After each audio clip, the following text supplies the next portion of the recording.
Good evening, and welcome everyone to the December 11th, 2023 regular session of the Auburn City Council. Madam Clerk, will you please call the roll? Councilmember Dowden Calvillo. Present. Amara. Yes. Holmes. Yes. Sierra Sammons Present. and Mayor Riddell Harris. Here. Thank you very much. Let the record show that we have a quorum tonight. Councilman Holmes, will you please lead us in the Pledge of Allegiance? I pledge allegiance to the flag of the United States of America and to the republic for which it stands, one nation under God, indivisible, with liberty and justice for all. Thank you very much, Councilman Holmes.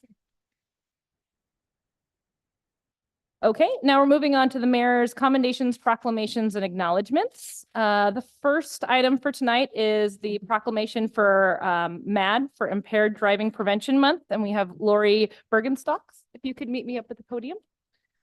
Just for everyone's knowledge, we're going to be doing this a little bit differently tonight. We're going to be sharing the proclamation. All of the members of the council are going to be reading portions of it, so we'll see how that goes.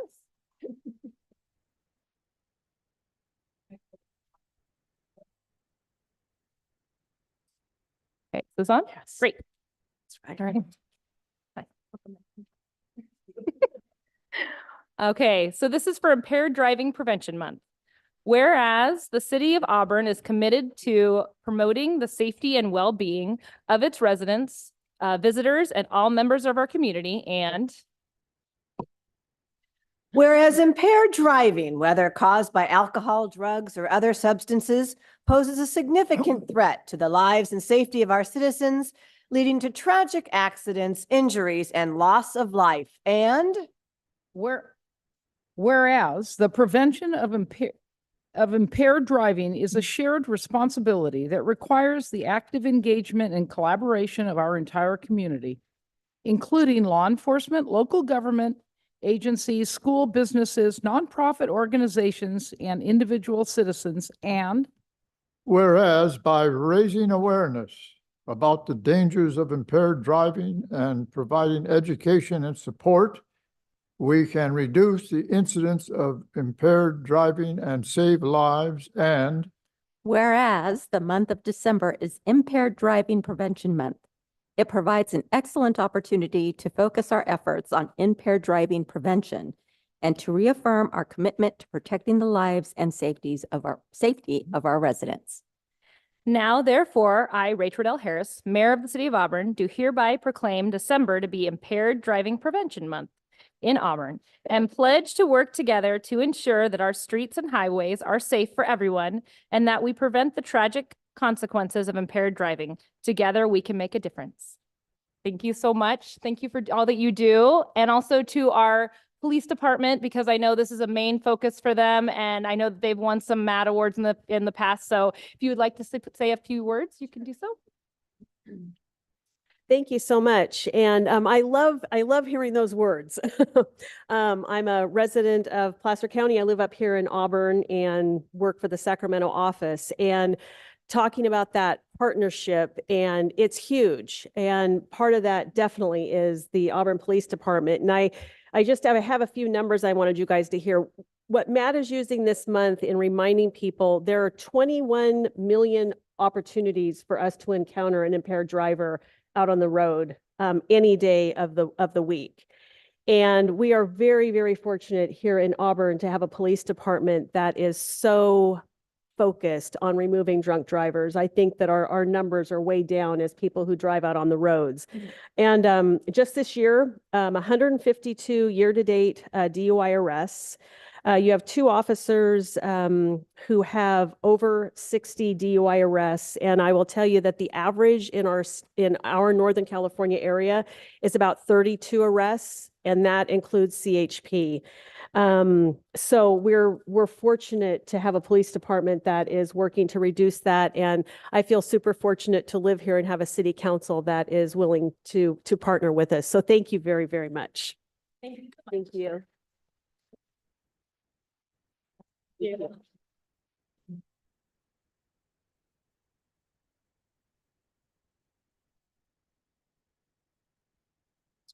Okay, thank you very much. I really appreciate Matt being here tonight and our police department for all that they do. I'm gonna look for something really fast because I forgot to bring it up on my phone. Hold on a second. I'm looking for our next list of winners for our decorating competition. Oh, One quick yes. second. I should have brought my piece of paper. I know you were on it and I am not as, I didn't bring mine as much as you did. So, let me get my list right here. There we go. Contest list. So our winners, I don't know if they're here this evening. We have I one. think we have one. Our winner, I'll start with the announcement of our residential winner. Our residential winner is Nick Willick.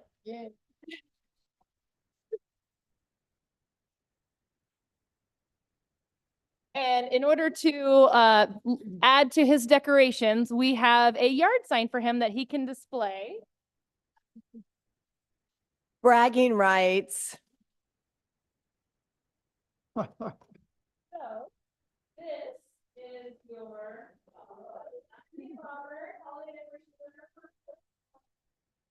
Oh, we want to see too, Rachel. Yeah. Good.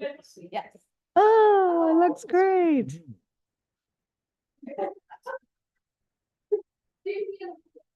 Thank you. Mm. You did it for several houses, and I looked at several houses, and you really went all out. We were very impressed with your. Well, yeah, I've been accused of being a kind of a Christian snob by my wife, but I think I came out honestly. My dad was German, and we always had big Christmases. I mean, the outside of the house was always decorated, the inside was always decorated. And when I heard about this, I thought, what a good idea. Yeah. I just really hope that it continues to grow. Yeah. In the community, because I think Christmas is a very special time of the year. Firmly believe in the religious aspects of it, as well as the spirit of Christmas. And I think if the world did so a little bit more, it would be a better place. I think it really was. And he had music going. I mean, Santa was there on the roof. You know, I just wanted to come in and have some hot chocolate. We did have several honorable mentions. We're going to be posting the houses that we had a couple people outside the city limits. So we'll need to make sure that we document exactly where the contest is happening next year a little bit better. But we had some great people who really decorated their homes and a lot of people who decorated that we saw on the way there that didn't Oh, yeah. participate. So maybe next year we can make sure that we spread the word a little further. In regards to the commercial, the business award, I don't think someone from, do you see anyone? I don't know. Okay, so the winner was Lindsay's. I don't think that's a surprise to anyone who's lived in Auburn. They do a great job. They're right up the hill from us, and they really go all out with their decorating every year. So they did a great job. So we'll make sure that they get their yard sign. And I did want to give a shout out to the station because they also did a wonderful job decorating as well. Yeah. So looking forward to continuing this next year and having even more participants and more holiday cheer to share. So thank you, everyone. Okay. Moving on, I am going to do a brief acknowledgement of first, it's the 5th night of Hanukkah, and we did a great ceremony last night, and all the council was out there. So happy Hanukkah to everyone out, everyone in town, and everyone who came out last night. And then also on Friday, we went to the library, the Auburn Library's 50th birthday. So that was really fun to go and see everyone who came out there. So I wanted to make those acknowledgements as well. Okay, we're on to the adoption of. Okay. Yeah. One thing, Old Town had a really nice Saturday night, beautiful celebration marketplace down there. It was wonderful. So I just wanted to give a shout out to Old Town. Good job. Old Town did a wonderful job too. Yep, it was fun going out there that night. It's a little cold, but it was good. All right, so on to the adoption of the agenda. Unless I hear an objection, I shall consider the agenda approved. Okay, hearing no objection, the agenda is approved. On to the consent calendar. All matters listed under the consent calendar are considered to be routine in nature and will be approved in one blanket motion with a roll call vote.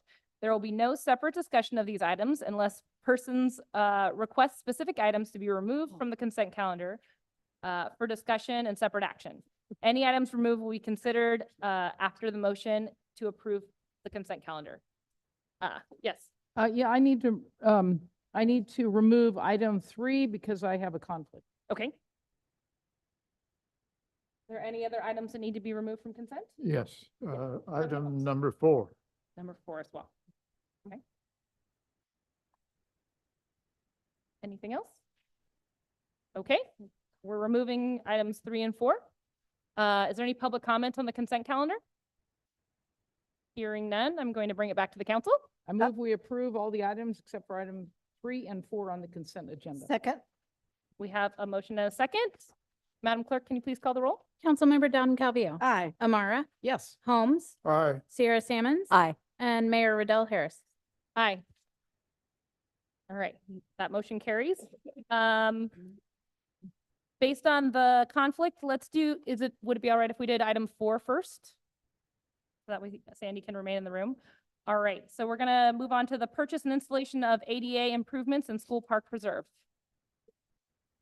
Yes. Mr. Holmes, did you have some questions? Well, yes, I wanted to have some clarification on how the procedure went to get a business that was on the agenda for approval for the lift at the School Park Like if it Preserve. was a competitive process or how that worked? Yes.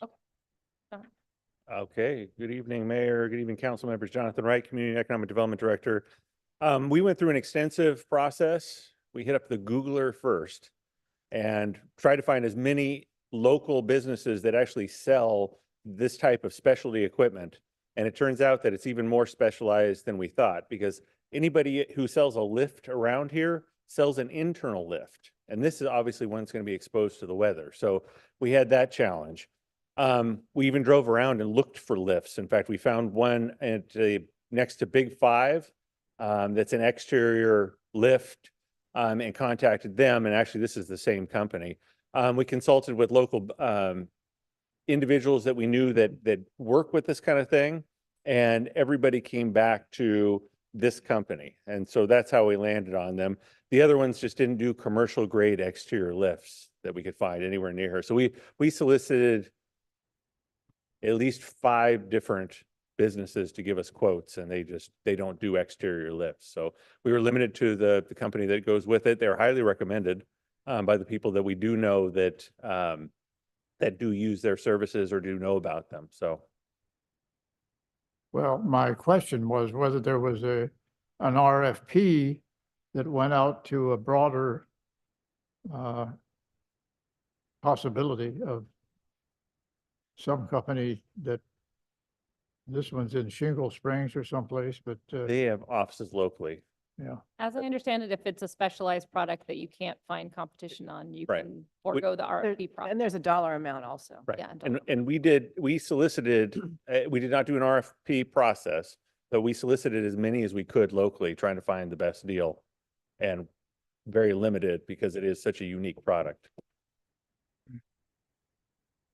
Any other questions? Okay, is there a motion on this item? Any public comment? Oh, any public comment? Thank you. Okay, no public comments? Well, I move by resolution, we utilize the funds from per capita grant program to install a vertical lift for the ADA accessibility to a multi-use area. second. There's a motion and a second. Madam Clerk, can you call the roll? Councilmember Dowden Calvillo. Aye. Amara, Yes. Holmes, Aye. Sierra Sammons. Aye. Mayor Riddell Harris. Thank you. All right, moving on to item number 3. Yeah, I have to recuse myself because I live within 500 Okay, feet. Yards, inches.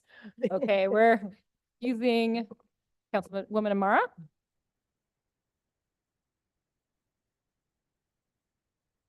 Don't go far.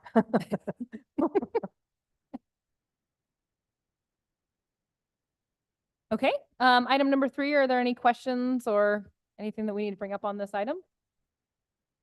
Okay, is there any public comment on this item? Hearing none, Madam Mayor, I will move by resolution that we approve an amendment for the subdivision agreement for Canyon Creek. Okay, Second. there's a motion and a second. Madam Clerk, can you please call the roll? Sure. For the record, Councilmember Amara has recused and left the chambers for this item. Councilmember Dowden Calvillo. Aye. Holmes. Aye. Sarah Sammons. Aye. And Mayor Riddell Harris. Aye. Okay, moving on. That is the end of our consent calendar. Can someone, Oh, she thank left. you. Oh, Thank you for bringing her back. Okay, we are moving on to public comment. This is the time provided so that the public may speak to the council on any items not on this agenda. Please make sure your comments are as brief as possible, not to exceed 3 minutes. The council cannot act on these items that are not included on the agenda. Items may be referred to staff or placed on a future agenda. Is there any public comment? yes. Come on up.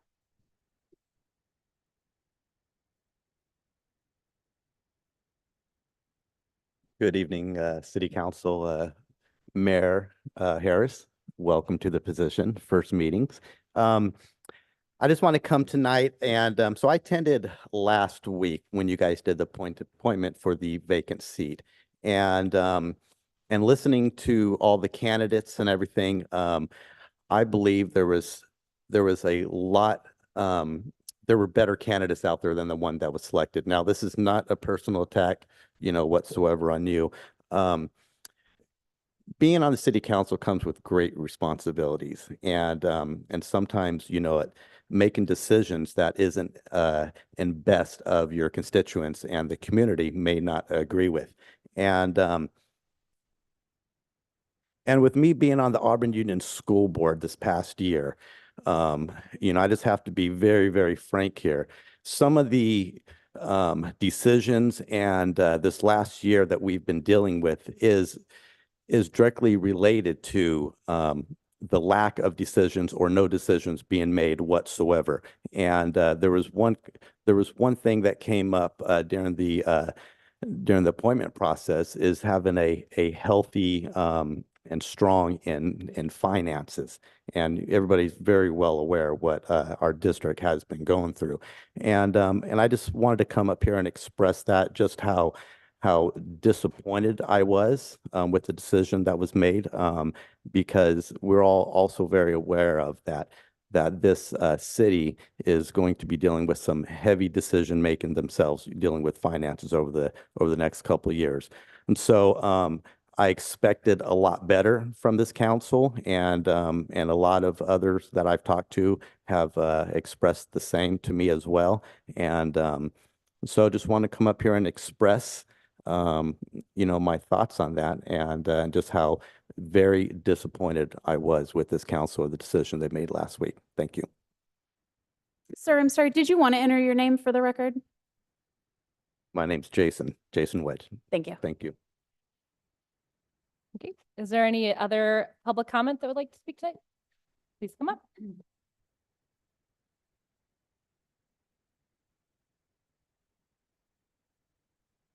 Yep, right there at the podium. So this is the first time ever that I have ever spoken in front of the city council. Welcome.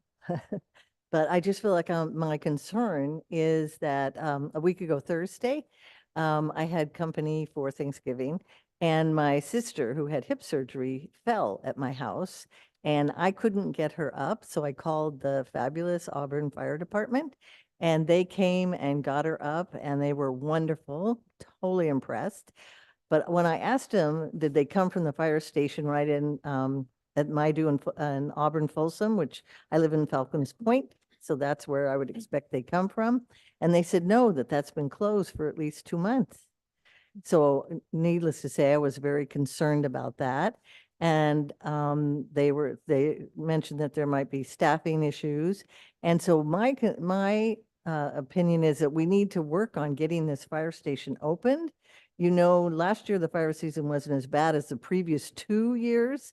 So I'm very concerned living right near the canyon. I love this area, and I would like to know how we can get this fire station back open. And if they need help with staffing, I guess I would expect the council to be working on that. And if there's anything as citizens that we can do, I'd be more than happy to get involved in that also. So that is my comment. Okay, thank you. Ma'am, would you like your name entered into the record? Oh, okay. Jean Reyna. Thank you. So how do I get a response? How will I know if this is being? We addressed? can't respond, but I was going to make a public comment later after this about what's going on with the fire station. So Thank that might answer some of your Thank you. questions. Okay. Is there any other public comments? Yes. Okay. Go ahead. Councilman Holmes. Well, a number of us went to the library function the other day about the 50th year of what is now the Auburn County Library. It was a packed group of people, and I don't think it was emphasized enough that the original library in Auburn was on Almond Street, which was our Carnegie Library building, which housed both the city library and the county library for a number of years. Also, I wanted to say how, I guess, amazed I was at how many people showed up at the Hanukkah ceremony, lighting the that and and I wanted to give a shout out to the fact the Auburn police were there for security, because there have been so many shootings and things around the country that are anti-Semitic and all this other stuff. So I think it was well received, and I hope we are able to do that every year. Great. Thank you. That was actually, I think, the third or fourth year we've done the menorah lighting, so, but it was very well received. Very great. Okay, I was going to make a public comment just about how the fire department has been staffing lately. I know that Councilwoman Dowden Calvillo did bring this up, I think it was 2 meetings ago, and discussed it pretty in detail. So that's also part of the public, and you can watch that video if you'd like. She went into many details about it, but the gist is that we have frozen 4 firefighter positions. Those 4 firefighter positions were frozen because we were trying to increase the salary level of our existing staff, so that way it was at a level that we could actually staff positions. It had been pretty substantially below the median level for our area, so we were having a hard time attracting talent because we couldn't get them at the appropriate staffing level that they want to apply for the position. So we adjusted that. We froze those 4 firefighter positions, and we're in the process of figuring out how to staff up those positions. They weren't going to impact that station being open as dramatically as they have, except for we've had some other firefighters that are currently out. And so for medical reasons and other reasons. And so it's impacted us more than we had originally intended. So we're currently working on ways of addressing that issue. Luckily, this has happened during the winter season when we don't really have as many fire issues and concerns, where we have fire, where a lot of times we would go and be providing mutual aid to other firefighter departments and things like that. So right now we're working on figuring that out in the hopes that by the time we come into spring and summer, that we are fully staffed and ready to move forward, or at least as much as we can be, given that some of our firefighters are out. So we are working on addressing the issue. For right now, it's not dramatically impacting our level of service, as far as I have heard. We are able to answer the 911 calls and other issues that come up as far as the firefighters are needed to address. And then we're hoping to address that further as we move into the budget cycle. Did you want to speak more on that? Yeah, just one more. Well, this one's loud. One more thing on that too. The main impetus for closing the Mighty Station was actually because of long-term illnesses with some of our staff. So we have a couple folks out on long-term disability, not disability, but they're long-term illnesses and injuries that are being dealt with. And so because they're on disability leave, we can't backfill those positions because we're actually still paying for those positions. So it's a combination of both the 4 frozen positions, as on a minor level, but the bigger issue is the folks that we have out who've been injured for various reasons. So We anticipated when we froze those positions that we would still keep It- that open. exactly. but These additional people are exactly, out. the closure of Station 3 isn't related to the frozen positions. It's related to the folks who are out sick Okay, or hurt. great. Thank you for that clarification. Okay, is there any further public comment? Okay, hearing none, I'm going to close public comment. Moving on to city business. We have the item number 7, the airport master plan update informational report. Good evening, Mayor. Good evening, council members. Jonathan Wright, Community Economic Development Director. You're here this evening to listen to a presentation from Mead and Hunt. So if you recall, it was earlier this year, we went through a solicitation for a planning and environmental firm that can handle some of the things that we have developing at the airport. We ended up landing on Mead and Hunt and immediately got in this process of trying to get things done. And as is the way that we've been running into issues with the age of our documents, the FAA goes, your master plan is out of date. So we had to take a step back and go through some planning processes before we can start moving forward with some of the projects that we want to do out at the airport there. We are geographically constrained at the airport. There's no room to grow. So this is about just maneuvering the land that we have available to better serve our airport stakeholders. So tonight you're going to be receiving a informational PowerPoint from Hardy Bullock. He's with Mead and Hunt, and I'm going to turn it over to him to tell you where we're headed and how we're going to get there. Okay. Thank you. Thank you for having me, Mayor and council members tonight. I think right click, down click. I believe the power probably needs to be turned on the side. Sorry about that. Oh, okay. About that.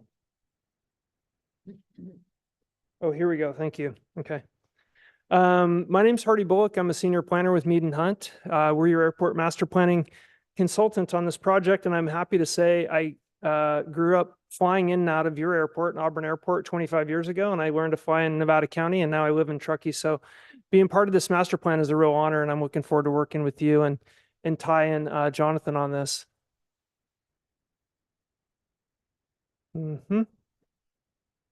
It's on. Arrow. There you go. Thank you.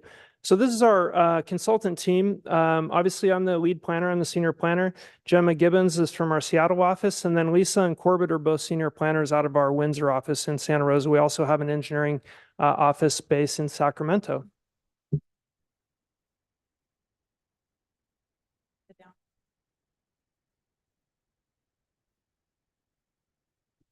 There we go. So some of the central questions we ask ourselves when undertaking a master plan is, how busy will the airport be in 20 years? Are the existing facilities sufficient to meet that need? What are the future trends and challenges in aviation? Or what's the critical aircraft? The critical aircraft is really an aircraft that uses the airport 500 or more times per year, the largest aircraft that the airport can accommodate over a 500 operation tempo for 1 year. And we'll figure that out in the next section. I'll talk a little bit more about that. What are the highest and best uses for the airport property? And the property meaning everything under airport ownership, not necessarily just the aeronautical assets. What are opportunities for economic development? Will the runway extension be feasible? We understand that the runway extension and the general aviation terminal are two important components of this particular master plan. What is a master plan? So a master plan is a 20-year horizontal document completed about every 10 years. We break it down into increments, 5, 10, and 20 years. It includes capital improvement projects or a CIP list. It discusses land use compatibility planning. It's also a method that the FAA uses to make sure the airport is in compliance with certain standards. It is a justification of funding, so the capital projects list will give the FAA an idea of its future funding requirements for that airport. A master plan is not a business plan or a marketing plan. It's not a wish list or a funding guarantee of any sort. It's not binding in any way, and it doesn't set policies or rates. It doesn't develop a master fee schedule. Part of the master plan process is the Auburn Advisory Committee, the Study Advisory Committee, and Mayor Radel Harris is part of that committee. Thank you for your attendance to the first meeting we had. It was just a kickoff meeting. The next meeting is in early January. Some of the participants in that advisory committee are listed here. It's just a way to make sure that the community, the master plan is a community-driven approach and encompasses all the stakeholders and viewpoints that come to bear on the airport. One of the first major components of the master plan is the inventory. So essentially, we inspect the airfield, the airport, and the property. From end to end, we conducted an on-site inventory process with Ty, with myself, with Lisa and Gemma. We also use a number of electronic aeronautical products. This is just a quick attribute. If you haven't been to the airport recently, it's a public use facility. It's about 285 acres. The main runway, 725, only one runway, but 725 is about 3,700 feet long by 75 feet wide. It's got limited navigational aids. It's got some weather observation, and then obviously the local radio that runs the airport. There's a pretty in-depth chapter. We're about 75% done with the completion of the inventory at this point. Some of the airport facilities that will be inspected, design alternatives will be created for some of these.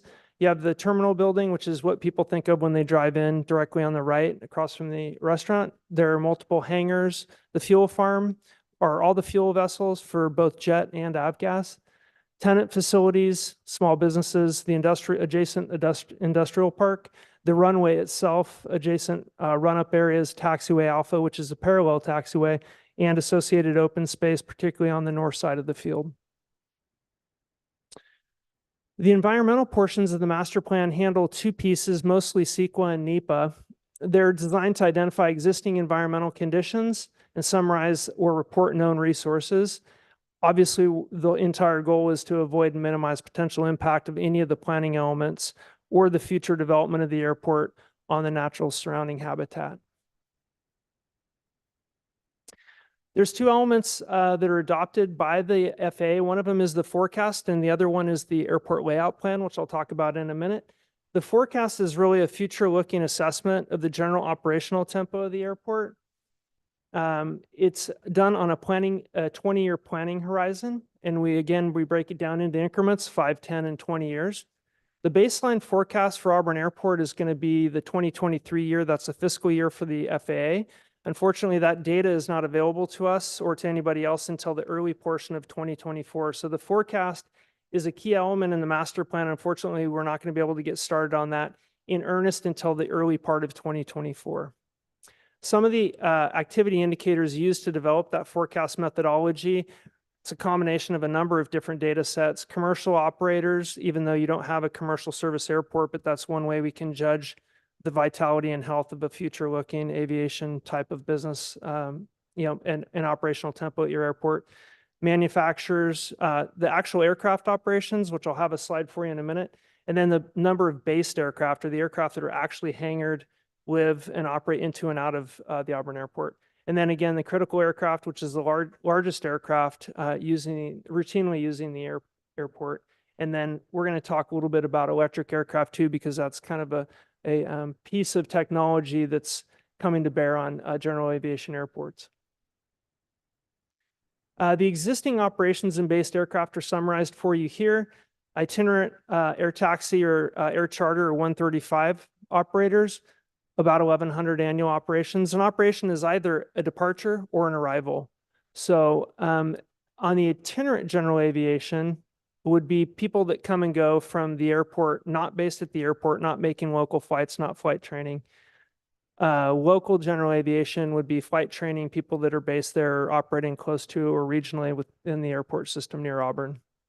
The based aircraft, which Ty's done a great job at your airport capturing and understanding how many aircraft are on the field in based aircraft. So we're confident in this number.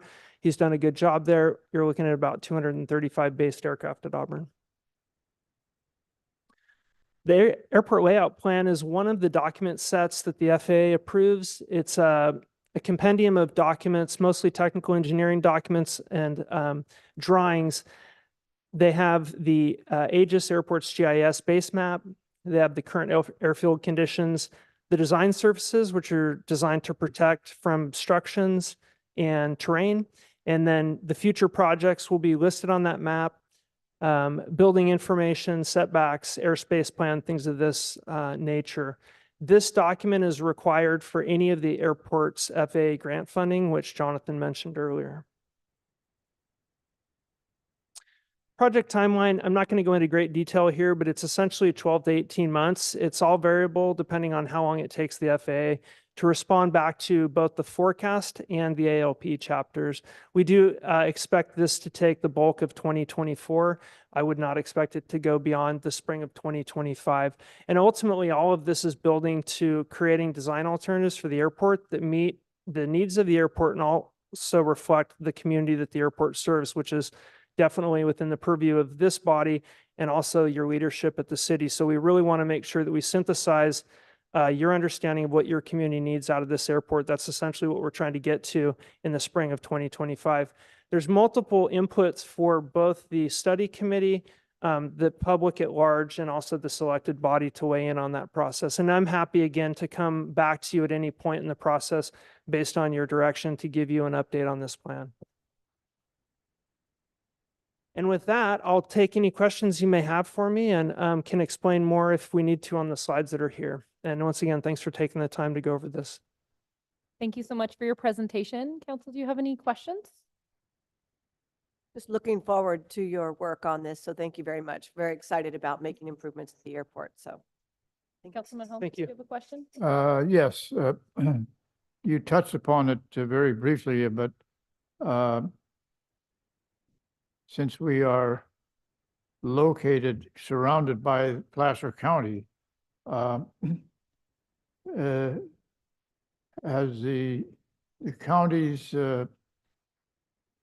intention to limit flights and that sort of thing, and the flight patterns and so forth, has that been something that's of concern to you? The master plan process is designed to integrate, obviously, the comprehensive land use plan with Placer County. And I know there's been recent discussions at the county level regarding overflight and things of that nature. The master plan has multiple layers that it ties into with the comprehensive land use plan. And the county is an advisory member of our study committee. So they will be in the room with us discussing and describing aircraft operations, the extent of the impact from those operations, and there will be drawings indicating where the airplanes are flying and what the noise levels and associated impact from those will be. So we hope to go through that during the process. Right. Well, just, I don't know whether this is going to produce anything, but I've been in touch with the family that used to run the airport in the 1950s and early 60s. And have asked them for some information that may be useful. So I'll wait and see what I get, what kind of response I get, and let you know. Yeah, I'm going to pass, thank you for mentioning that. I'm going to pass along, Jonathan has my information. Anybody can get a copy of this. Obviously, it's posted publicly, but you can reach me at the email and the numbers there. Feel free to reach out at any time with information. Okay, do you have a question? Okay, I have two quick questions.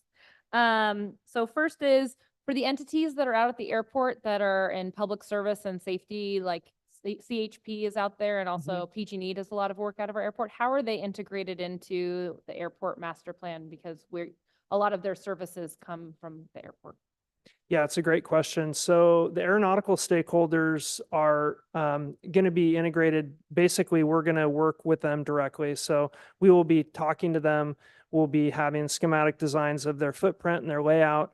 We'll look at the amount of facility requirements that they need from us. We'll create design alternatives that meet their needs.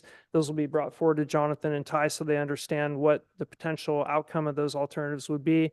And then ultimately the council can make a decision on what projects specifically accommodate that need. Okay. And if there's expansion needed, obviously that would be a key recommendation of ours. So essentially the whole master planning process is going to come down to that, understanding what we want the airport to, what capacity we want how to get there and how to integrate the needs of those stakeholders. Okay.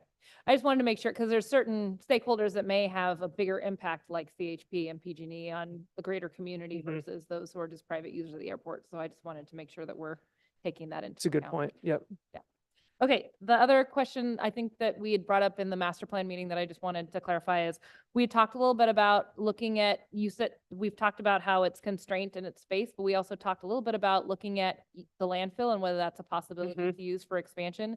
So I just want that's still being included as a possibility and kind of looking what those options are for that. Absolutely. Yeah, there's two major elements within this particular master plan, the runway extension and the general aviation terminal building.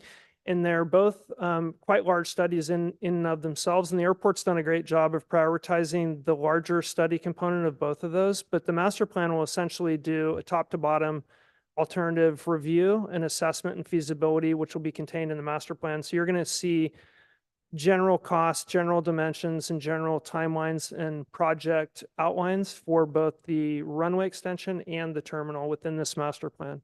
Great, thank you so much. Uh-huh. Are there any other questions? If there are none, thank you very much. Thank you for your having time. me. Really appreciate it.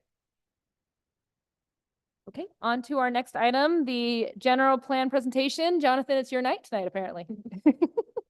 Jonathan Show. Good evening, Mayor. Good evening, council members. Jonathan Wright, Community and Economic Development Director. As is the theme for this evening, we are updating stuff that we really have been needing to update it for a long time. If you recall, it wasn't too long ago that the city council allocated funding to update our general plan. We've had public comment here tonight about economic development and the need of the city to find alternative sources for funding. And the very root for that development into the future and that policy to move forward with how we actually grow economically is exactly what we're doing with this general plan update. So it's timely, it's relevant. We should have been working on it probably a little sooner, but we're going to get to where we need to be. We did contract, sent out an RFP, full process, evaluated responses, went with Barry Miller and Barry Miller and Associates. I have to say it's been wonderful working with them. It's only been a short period of time, but he has got the experience and knowledge that we need, and he's already helped us out in ways that we didn't even know we needed help with. So I'll turn it over here to Barry to give his presentation.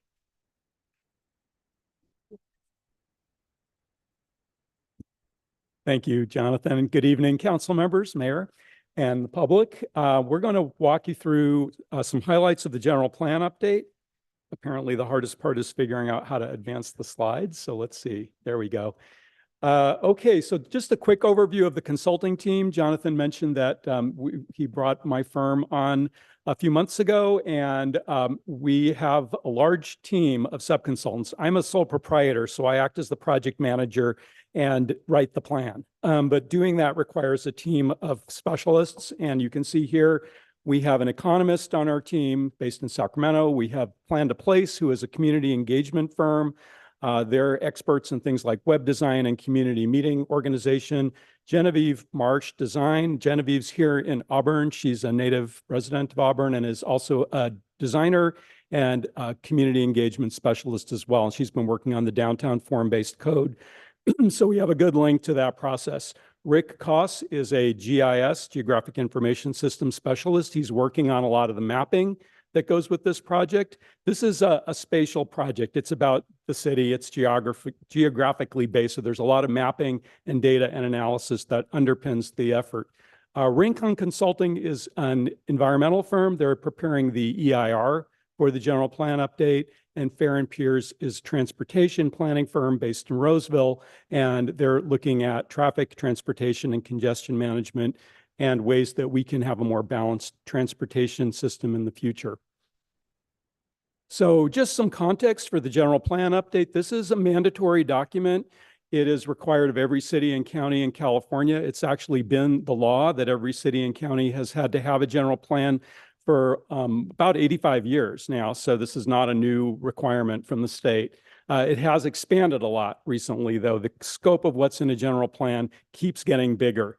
And the focus, I will add, is on the physical environment. So this isn't, there was a slide in the last presentation telling you what the plan was not. Same thing here. This is not a strategic plan. It's not a management plan. It's not your budget. This is about the growth and development of the city and the management of your land use and development decisions. It's also a 20-year plan. It's got a 20-year horizon. We're looking out to the year 2045, anticipating this plan will be adopted in 2025. So we're looking out to the kind of community we want Auburn to be in 2045. It's comprehensive in scope, meaning that it's not just about development. It's also about community services. It's about public safety. It's about the design of development. It's about a lot of subjects that relate to the quality of life in Auburn, and it's comprehensive in area. And I've got a slide coming up that shows you what that means. This is more than just the city of Auburn. It's a planning area that goes beyond the city limits and includes unincorporated lands around the city.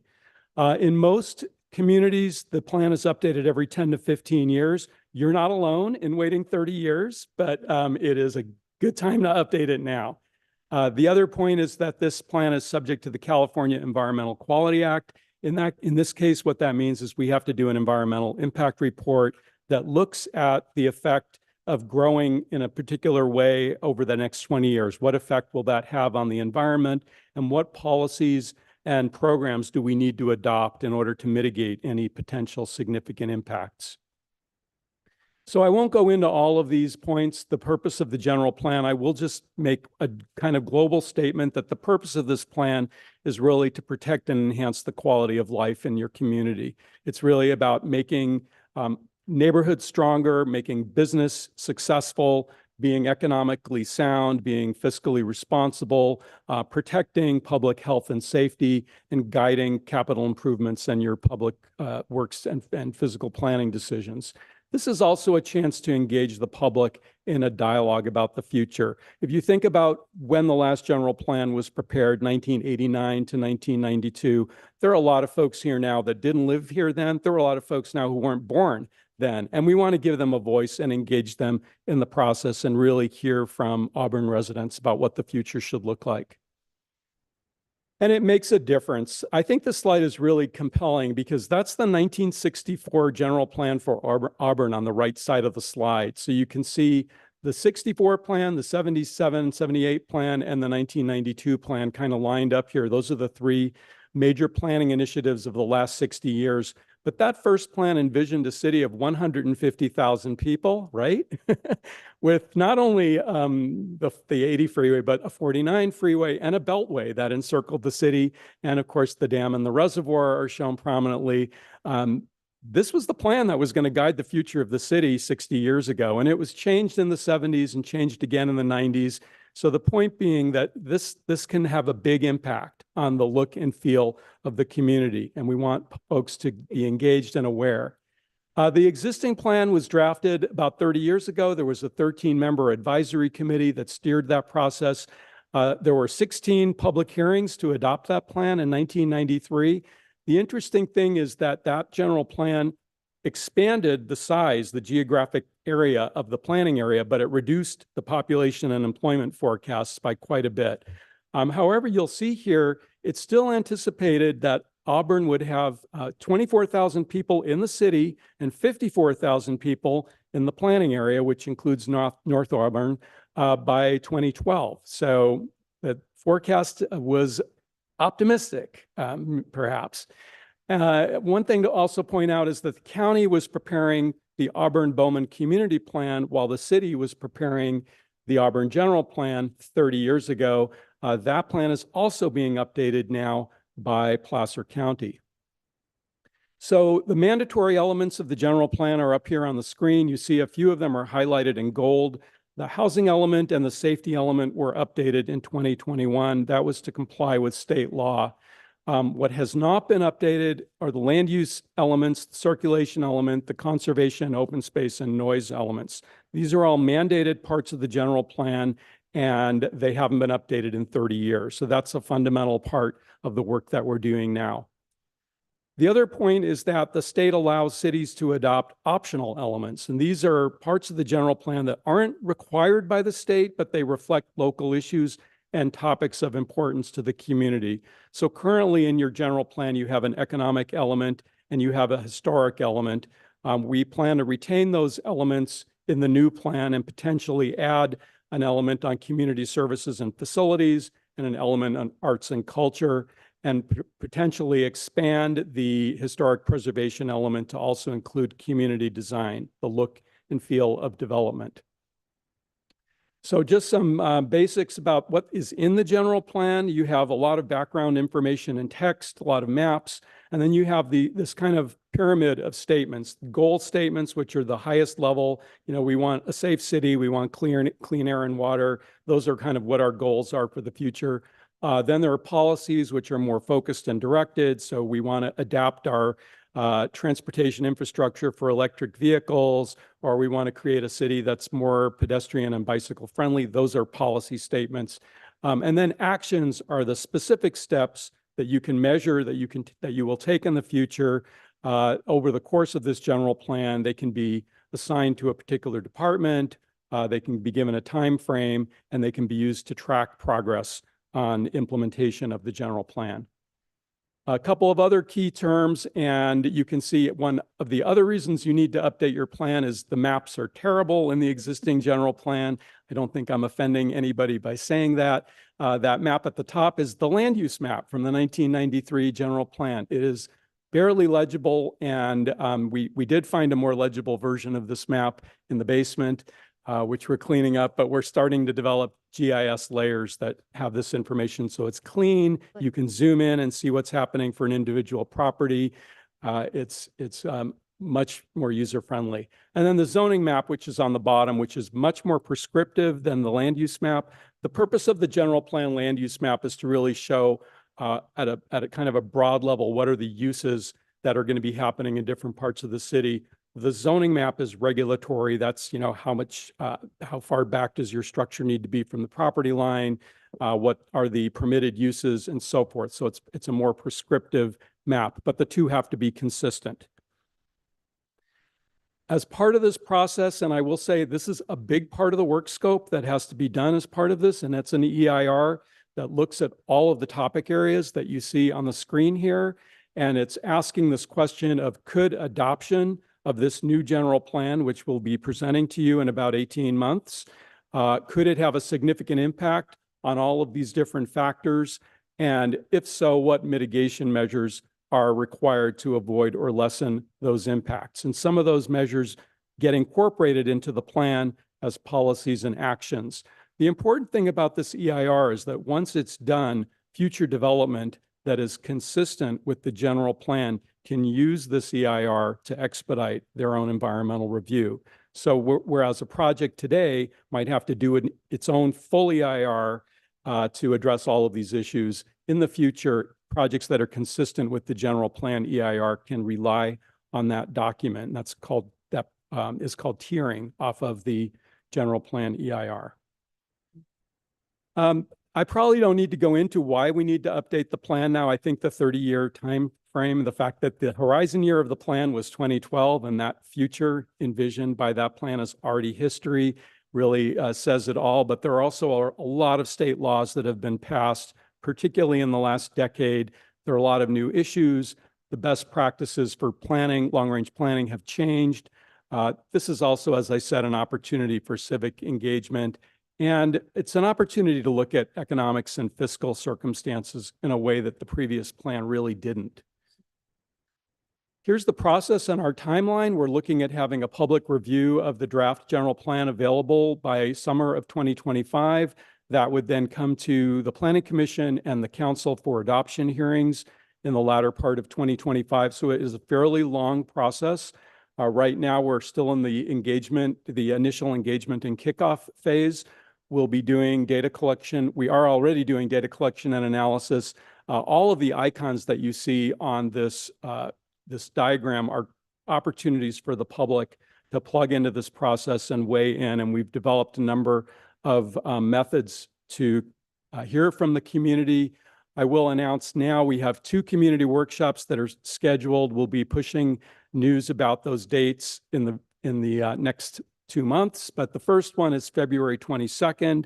It's an in-person workshop on a Thursday evening, and the second one is February 27th, which is a virtual online meeting for those who choose not to or can't attend the in-person workshop. and that's on a Tuesday evening, probably on Zoom. We're going to be doing a lot of pop-up events as part of this process. And by that, I mean, you may go to a community fair and see a table that says, what do you want to see in the future for downtown? Genevieve has been doing that with the Downtown Form-Based Code, and we're going to kind of build on the work that she's been doing, but make it citywide. We also have a project website, and another first, I'm going to officially launch the website with this meeting. It's auburn2045.org. It's live, and we would love for the public to visit the site. There is a link to provide us with feedback, just general ideas, thoughts about the future and information. So we're looking forward to getting some robust comments and feedback back that way.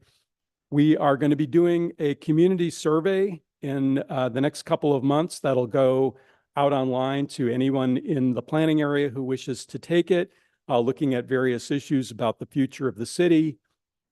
Outreach to stakeholder groups is really key. These are existing civic organizations, so business improvement districts, chamber of commerce, homeowner associations, clubs, et cetera, will be engaging the schools in this process. We do have a general plan focus group, which is, I think 2 of the council members are represented on that. And we're going to have our first meeting of that group in January. We're currently working on setting the date and time for that. And small group discussions would be like groups of business people or realtors or developers where we bring them together to talk about a particular issue, and then engaging both the council and other city boards and commissions in the process throughout. Oops, skipped a slide there. Again, I'm not going to go into detail. These are just some of the issues that we're dealing with in the general plan, and we're going to be looking to the council, to the planning commission, and to the community to help provide guidance on some of these issues. This is an opportunity to bring in sustainability and climate resilience, wildfire hazard reduction, and topics that really weren't addressed in the previous general plan into our primary planning document for the city. It's also an opportunity to look, take a hard look at the economic future of Auburn and strategies to make the city more fiscally resilient as well as physically resilient. As I mentioned, you've already done the housing element, but some of the key issues that were raised in that require changes potentially to our land use policies and our transportation policies. So we'll be looking at that.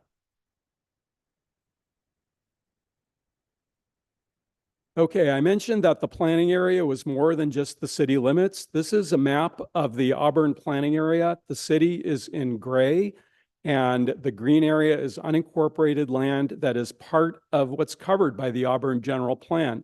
So you can see that the city is actually only 25% of the area covered by this general plan. It does cover all of the North Auburn area and the Bowman area, and goes a little bit south of the city, includes the state recreation area down to the river, and roughly 2 miles west of the city as well. So it's quite a large area. Right now, there is a larger population in the unincorporated area than in the city on this map, and that continues to require a lot of coordination with the county as we do this project. Some of the work in progress. We are reviewing existing plans and documents. I spent a couple of hours in the basement of City Hall and lived to tell about it. There are boxes and boxes of old planning files down there, and there's some really interesting stuff going back several decades. So we're going through all of that, where you've got our community engagement strategy online. We've initiated the tribal consultation process, which is a required part of the general plan update, have begun our outreach efforts. And the mapping, we have our base map, and the coordination I mentioned with the county. So here's just some of the topic areas that we're in the process of collecting data on, land use, et cetera, that are up on the screen. So getting to the end here, I just want to point out that there are other plans. I should have the airport master plan on this slide too. Didn't include that one, but the Downtown Form-Based Code, Genevieve is part of our team, but we're working closely so that the outcome of that process and the work products are integrated as part of the general plan, so that it's seamless and so that it all adds up and makes sense. So we're actively doing that. I mentioned the Auburn-Bowman Community Plan update. This is something Placer County is just beginning. We've been meeting with them and coordinating on that. They're also doing or proposing a number of rezone projects in the unincorporated area. We're coordinating with them on that. I have another slide, just my last one on that. And they're also updating the Placer County General Plan. So that's another area where we need to really work together, as so much of our planning area is unincorporated. There are a number of grant-funded transportation planning initiatives that the city will be pursuing, and we're coordinating the work on the general plan with the transportation work that's going to be happening with those grants as well. Just a quick overview of what's going on with the county. We are actually actively meeting with them and commented on their notice of preparation for an EIR. They are proposing to rezone a large number of sites in North Auburn, the unincorporated portion, to close their shortfall of affordable housing sites, which they were required to identify as part of their housing element update. The city has provided a fairly extensive comment letter on their proposed rezoning, and it continues to meet with them to express our concerns about the potential impacts of that rezoning and the fact that it appears that Auburn is bearing the brunt of county rezoning decisions, and we're trying to rectify that. So I won't go into detail about that. That's really the subject for a different meeting, but I did want to let you know that as part of this process, we are addressing proposed county rezoning. I'll close on that, and if you have any questions or comments, I'm happy to respond. Thank you.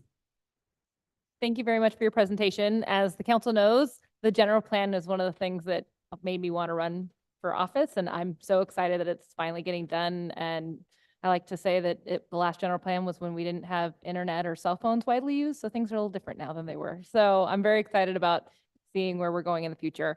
Are there any questions for, yeah, go ahead, Councilwoman Amara. Thank you. So I would love you to educate me. I'm really confused why we're spending so much of our time, and you are spending so much of your time and resources for 75% of the property that's not part of Auburn.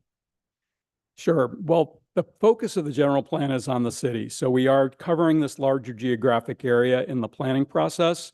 But most of the policies, most of the actions, and most of the data collection analysis is going to be for the city. Where we go with the unincorporated area is really more guidance for the county and expressing to them what we would like to see them do as the land use agency for that area, and also looking at potential for annexation into that area. So this is really the document you need to have if you choose or want to pursue annexing anything outside the current city limits. It's very hard to do that with an obsolete general plan. Okay, and part of your service then is you're an advocate for us in terms of expansion. And I heard you say they're wanting to expand affordable housing, and so you've been an advocate. Is that? I'm just curious. That's. I guess I would clarify advocate. It's not necessarily a personal thing. It's really more of part of my role in assisting the city in this process is making sure that the city's interests are represented as the county does planning for those unincorporated areas. And then in terms of the annexation piece, so when the final plan is completed, then you will have a recommendation for annexation. Is that kind of how it works? There may be recommendations for annexation. There may be priority areas where the plan has identified certain parcels or certain areas, but that really is a separate process. The process of actually doing an annexation would not be part of the general plan update. Okay. So just to be clear then, you're looking at the whole unincorporated area has to how it affects Auburn. Right. And I like the fact that you're working with the plans and working with the county then. Mhm. So you're not being redundant then. Is that Correct. fair to say? Yes. Okay. And I am also very happy that there's a lot of input on your staff, your consulting team from Auburn. You didn't mention where the environmental group is from? Oh, they're in Sacramento. Okay. Yeah. Okay. And then the transportation is in Roseville, is that Right. correct? Okay. And need a couple more questions here. Oh, so just, I'm sure our constituents will be asking, on the February 22nd and 27th meeting, is that just an overview of what's going on, or will there be input? There will definitely be input. We're currently working out the format for that meeting. We're calling them visioning workshops because it's really asking folks, what would you like to see in Auburn in 20 years? And what kind of community do you want to be, and what are the priorities? So we're starting to touch the surface of those issues. And it's also explaining what the general plan is and presenting some of the background information. And how do you finally come to the most important piece in conducting your plan is really the policy. Right. So you arrive at that by input, and how else? Just It's a combination of things. It's input. It's what is the data telling us, and what do you as a council want? What have you expressed as your priorities? Getting that feedback from the Planning Commission and other commissions, and also looking at best practices in how communities are managing growth and development and responding to these issues. We also will look at the existing general plan. It's 30 years old, but some of those policies have been driving the decisions that you're still making today. We don't necessarily want to throw it all away. So it's really going through that and saying, what do we want to carry forward? okay. Well, thank you very much. I really appreciate your overview and in discussion, and thank you and good luck. Thank you. Thank you. Councilwoman Down Covia? Yes, I don't have any questions specifically, but I wanted to thank you very much for your presentation, and very much looking forward, like the mayor said, to moving forward in this particular process. It has been such a long time, except for the safety and the housing elements, of course, which have been updated. And it is very important that we take a look at what's happening outside of our own borders.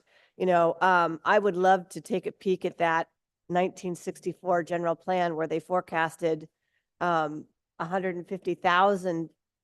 That's just incredible to me. I don't remember hearing that, but just very interested. I'd love to see a copy of that, because clearly we didn't follow that plan by any means. I mean, we must have just, and so I think that is, though, something just to keep in mind, is that we'll go through this exercise, we'll spend this money, but it's important that we develop a document that we're going to use in the future, because that's a perfect example of something that I don't know what the cost was back then, but we certainly didn't follow it. I'm sure that it suggested lots of annexation that never did come to fruition. So, it's just important that we all partake in the process, and that we develop a plan that is going to be utilized in the future, so that we, and that's really critical. So, and we encourage the public to get involved. And, years ago, we engaged in a visioning process. It was Auburn Vision 2020. Maybe you remember that, Sandy? The community really came together to talk about what the city of Auburn would look like in 2020. But I hope that we will have that same level of engagement from the public, just really getting involved and talking about what they want to see. So looking forward to the community outreach. I am one of the 2 members that will be serving on your subcommittee, so we'll be talking in the future. So thank you very much. Thank you. Councilwoman Sierra Salmon? Just a quick thank you. Part of my day job is following different plans, and so one of the things that's made me very excited to come on and the timing that I have is seeing this general plan and knowing and really following the engagement process. So thank you for that presentation. That was very helpful. Great. Thank you. Councilman Holmes? Yes, well, I think we all pretty much agree that Auburn is a historic city. And a number of the elements that are going to be concerned and considered under this, moving forward with this, is the historical element. And I'd like to suggest that, we have a position for a city historian that's been vacant for some time. And I'd like to see if we can find somebody to appoint to that position, so that when it comes to doing research, on the history of Auburn and so forth, that we have somebody that can take a closer look at that and give some recommendations. Mr. City Manager, isn't that something we already said we were going to post? Yeah, How's that coming advertised along? for. Yeah, it's something that we talked about. I don't know if it was the last meeting or the meeting Yeah, it was before, but we have talked about it. Okay, so is that, It's in I guess- process. it's in process? Okay, great, thank you. And Councilman Holmes, if you have any suggestions, please, you're so tied into the Historical Society and so forth. If you have any suggestions on candidates, please encourage them to apply. Yes, You are our greatest wealth of knowledge in that area, so I've started that process, so. excellent. Thank you. Thank you. Any more questions? Or I have a couple of quick questions. First, I wanted to just let you know that the city will be working on a strategic plan in the first couple months of the year. So that'll also help with some of those policy directions and piece. So that's another piece to add to your other plans category. And then when it comes to community feedback, one of the things that I really like to make sure we're doing is keeping in mind people who have young children. So if there's any way that we could do events either at schools or at school events, or try to find ways of incorporating daycare or childcare or something into that, because it's hard when you go to a community event. I've been the person who stops at the fair and would like to have the time to do that as my kids are yelling at me, "Come on, Mom." So if there's any way that we can make sure that young families can submit their thoughts and ideas, I would really appreciate that. And also reaching out to Placer High School and getting the thoughts of those who will be living most likely in our city moving forward, and that their thoughts and ideas are included as well. And then what? Oh, and of course, the elderly. I don't think that in the past we've had a hard time getting seniors to come in. I think we've had, because they tend to have a little bit more free time. I think we've had a hard time getting the other folks who are busy. Yeah, definitely reaching out to those. I think that I'm hoping that the survey and other things can reach those people who are hard to reach, but just trying to figure out how to make sure that they know about it. I think that'll be important. Agreed. Yeah, they may not be online. That's true. The other piece is, I'm hoping we could maybe have a study session with council specifically on this, so we can have a more open dialogue about this rather than always having to talk about it in a formal council meeting session. It's kind of hard to talk back and forth when we're in this formal of a setting. So maybe there's some way early on in the process when we talk about that vision, we could do it in more of a study session kind of manner. And the other, I'm sure we're gonna be reaching out to committees and commissions. Is it possible to get a list of the stakeholders that you're planning to reach out to so we can make sure that we're not missing anyone? I know that when we were looking at doing some planning with the Economic Development Commission, once we looked at the list, we were like, oh, we're definitely missing this one piece, but it was kind of hard to think about it without kind of seeing it all put together. So maybe there's a way of developing that and kind of sharing it with everyone. Yeah, we do have a list and we're happy to share that. Perfect. Thanks. Great, thank you. The last two quick questions is, we already did the housing element and the safety element, and they kind of are done, but wouldn't the other elements possibly impact those? And is there a possibility we need to redo those based on all of the new vision that we're going to have for the city?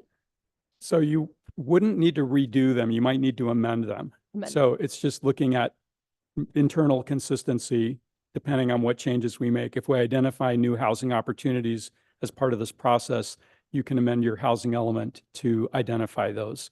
Okay, So we would do that to make sure the whole plan is internally consistent. great. And that's also updated every 5 years too. So the Okay. housing, so we're required Okay. to do that. So. Great. And then, last question I had is, with our trying to work with Placer County and them developing their plans, what if their plan and our plan don't agree? How do you deal with, like, if they're saying this is the plan and we're saying that's not, do we make a plan that doesn't align with theirs? How do you normally deal with those disagreements between the counties and the cities on what the future looks like? I would, well, the city manager and Jonathan may want to weigh in on this question as well, but I would say early intervention. And that's exactly what we're doing. We started this process by going straight to the county and saying, we're doing a general plan update. And they said, oh, we're doing one too here, and just sitting at the table and talking about the issues and finding those areas of disagreement, which we have found them, and then working on them early in the process. So we're really at the beginning of this process now, but we're already identifying those areas and we're going to continue to work on them so that we can come to some agreement. And they last amended their general plan in 1994. So they're just as, behind the 8 ball as we are, so. Sounds great. Thank you so much. Thank you. I think Thanks. that's it. Thank you. Okay. Moving on to reports, city manager report. We actually need to open up public comment on Oh, that. sorry, public comment on that issue. Sorry. Okay. You have public comment? Okay. Jonathan Wright. Okay, sorry, I didn't get a chance to. I just like to remind the council, Jonathan Wright, Community Economic Development Director. Like to remind the council that we are looking at this, primarily one of the things we're looking at is like economic development and how we achieve fiscal sustainability. It's that buzzword we've been going through for a while now.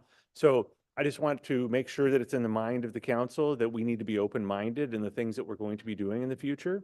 That traditionally this city's been kind of constrained and want to keep, that charm, which we're going to try to preserve and protect. But we also have to look at how we, look at a growth strategy. And we need to be doing something different so that in the future we can offset some of the potential financial woes that may hit this city. So I'm just throwing that out there. Just when you talk to constituents and people, we don't want to change, you gotta be, well, let's just be open-minded. Let's look at what's proposed and see how this might integrate and just keep our eye on the future. So thank you. Thank you. And then the other thing I'll add is that I said this before, but this isn't like staff's general plan. It's not the council's general plan, frankly. It's the community's general plan. It's super important to have people participate in the process. So through your networks, make sure to tell people, take the survey, come to the meetings. We need to have as many people as we can participate in that. Great. I like the idea of going to where people are, because sometimes drawing people in with a general plan is not the most riveting of things to draw in, so. And I'm a planner, and I still say that my stuff is kind of boring to most people, so. All right, if there's no more public comment, then we'll move on to the next item. All right, on to the city manager's report. Yeah, thank you. So kind of a lot of things. So we are actually meeting with the county tomorrow regarding their housing element rezone project. That's what the county is moving forward with and proposing that Barry talked about. So the purpose of that meeting is kind of this early intervention that Barry talked about, and then also discussing the letter that the city sent on the notice of preparation for that project. And council will remember that that project includes upzoning several parcels throughout the city's sphere of influence, including in the Bowman area, which is a concern for us, obviously. The ongoing construction on High Street has been suspended through the rest of the year to help support those businesses downtown. So we were doing a couple storm drain projects, I think a sewer project as well. Those have been put on hold until the end of the year to make sure that those businesses aren't super negatively impacted during the holiday season. And then also on the road stuff, Caltrans has indicated that December 22nd will be the last day for the Borland Road closure, which is certainly welcome for all of us, and especially those businesses in that area that have been impacted. On the economic development side, staff's working with the property owner to develop our last vacant industrial site and received an initial proposal for an industrial complex on a property near the city's courtyard. Oh, Yeah, interesting. I'd like to know more about that. We'll set something up for you. Thank you. Placer County Board of Supervisors last month approved the overlay to the zoning of the properties surrounding the Auburn Airport. So that change is the final legislative hurdle to the city's runway extension project, which began actually in 2019. Our Community and Economic Development Director, Jonathan Wright, and our Management Analyst, Ty Richardson, did a great job representing the city. Former Mayor Dowden Calvillo also spoke there, and I kept my mouth shut. You don't follow the mayor. I learned that early in my career. Staff's continuing to work with the downtown, Old Town businesses, business associations to continue moving our those ARPA projects forward. We anticipate anticipate an update to the council in January on those. Our fire department purchased and Public Works installed today 2 AEDs, so automatic electronic defibrillators in City Hall. There's one on each floor. Those are paid for by funding through our risk management pool. So we'll have that life life-saving capacity here now in City Hall. Do we provide training? We are like, providing training for everybody to make sure that they know what to do, but they're actually super easy to use. You hit, Self-explanatory, I know, yeah, but you hit the button and it tells you what to do. It actually talks to you and tells you everything, so. And then, kind of one of the neater things I've been able to do so far in my career for, this year of first in my career here in Auburn, I was able to serve as a celebrity number puller for the Western States Endurance Run, a couple of weeks ago. So that was really neat. And just seeing the excitement of people who were in the audience when their number got pulled and running up and giving you high fives and hugs and the whole thing. So that was really cool. That's all that I got. I can answer questions if you have questions. any questions? Okay. Thank you very much for your report. Moving on to city council committee reports. Do we have any committee reports? I do, Madam Mayor. I'm very happy to report that with regards to the Highway 49 sidewalk gap closure project, this is something I've been reporting at under PCTPA. Initially,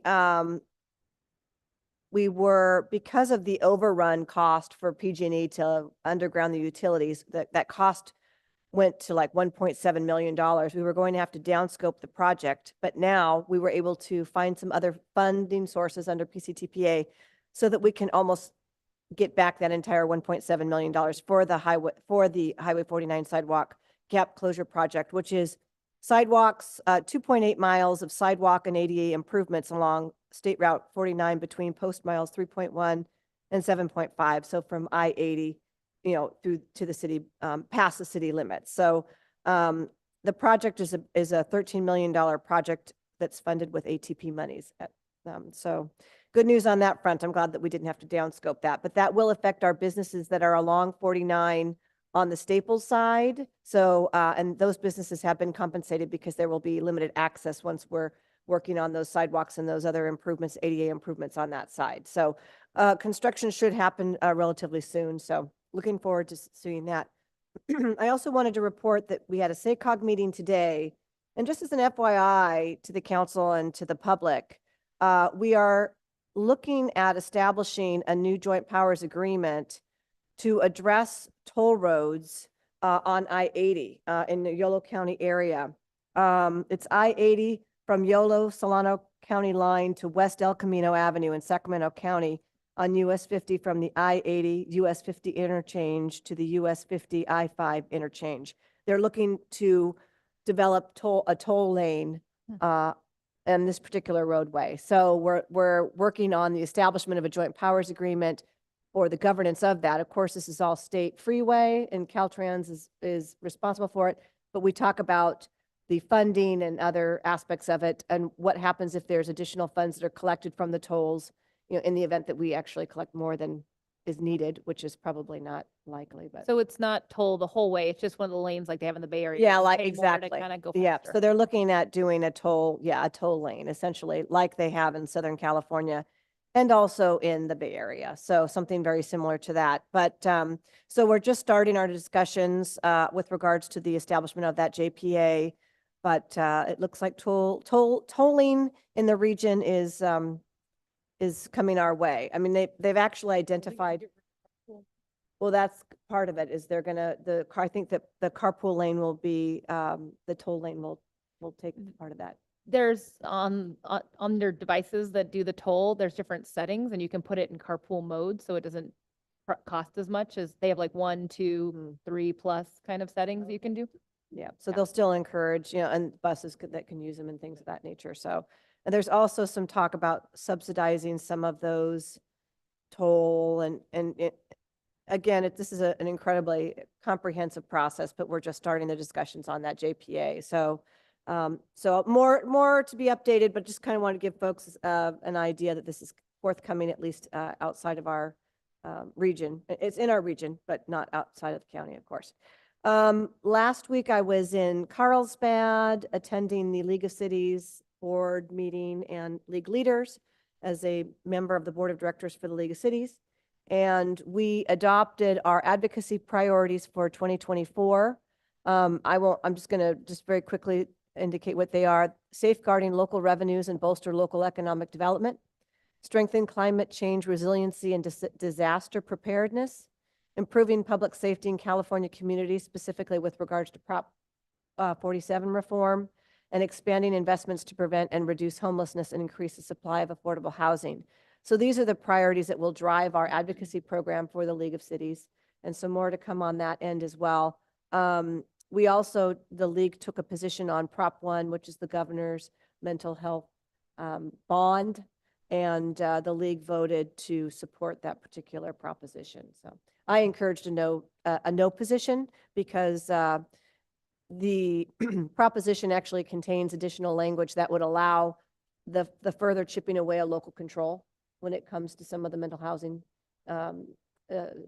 spaces. But I did not win that argument. So in any event, just wanted to report on those couple of things. And the fact that Councilman Holmes and I had the opportunity to attend the Pearl Harbor Day recognition program last week as well. So actually I think I was Carlsbad the week before, so can't keep it straight. Thank Thank you you. very much. Have anything, Councilman Holmes? And not on any committees or commissions yet? Yes, Councilwoman. So I have a SHAC meeting tomorrow. But I do want to say, I was kudos and a shout out to the Police Force Auburn APD. Festival of Lights, they were on their bicycles in the cold. And I just think the presence was amazing. And same thing, they were there also for the menorah lighting. Their presence and just having them around was wonderful. I just love seeing that. And I think it was worth a real big shout out, especially in this cold weather. Also, we have Eric, our very own Eric Chun has, I don't know if he purchased it on his own, but he has a 15-foot screen, outdoor screen that he's been going around, and he will be coming to public comment, but he's been going around and he has a media opportunity to develop a media system for our town. But in any case, this is the start. He has a portable screen that can be used for high school games, for a lot of things in Central Square, the World Series, the 49er Super Bowl or whatever. In any case, I think that's pretty exciting, and I wanted to just say we're looking forward to hearing from that from our very own Eric. Yeah. Thank you. That's it. On that lights parade note, I sat a little bit closer down to the fairgrounds, and there's a low telephone line. So we're going to make sure to check in with the chamber, because one of the floats was so tall that it kind of got hung up on the telephone line. It's a little scary for some of us. So we just need to make sure that there's a height requirement put in place for next year. So we'll make sure that we mention that to the chamber, because some people are getting very exuberant. There was someone also shooting fire up in the air, and that also went right underneath the telephone line. So we just need to be a little bit careful with some of our floats as we're going down. They're going bigger and better every year, but we just need to make sure that they can get down the road safely. And then the other thing I was going to bring up, I don't have any committee or commission reports, but we are going to be talking about reorganizing the committees and commissions, so that way our new councilwoman can have some commissions to be on. So the city manager has agreed to collect those. So if you have any preferences on what you would like to be on for committees or commissions next year, we're going to be doing that in January. So submit those to the city manager, and we'll put those together and figure out what those new appointments look like. Is there anything else? Any other issues for discussion? Okay, with that, the meeting is adjourned.